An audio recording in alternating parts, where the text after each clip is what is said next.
porque acredito. Seguiremos em marcha assim, até que todas nós sejamos livres de verdade, certo? Vamos pra luta! É alto. Ai, ai. Opa, entrou. Aê!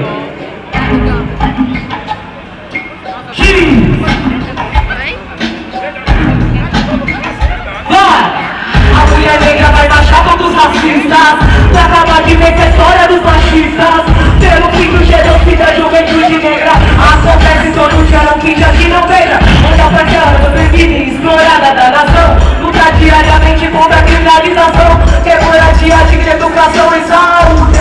Eu tô de pele e ninguém nunca te julga. Cansada de uma mídia sexista e racista, que só promove a violência física anônima, famosa afro-latino brasileira. São suas as vitórias grandiosas guerreiras, lutando por suas terras, são mulheres que lombam, trazendo a ancestralidade em cada hora. Marchamos mulheres contra o racismo e a violência, nós todas juntas sem fazer mais diferença. Afro, negra, de todas as idades, vamos todas juntas mudar nossa realidade.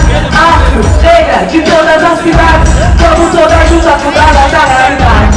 Marchar contra o racismo eu vou, marchar contra a violência, marchar pelo bem viver, pelo bem viver, pelo bem viver. Marchar contra o racismo eu vou, marchar contra a violência, marchar pelo bem viver, pelo bem viver.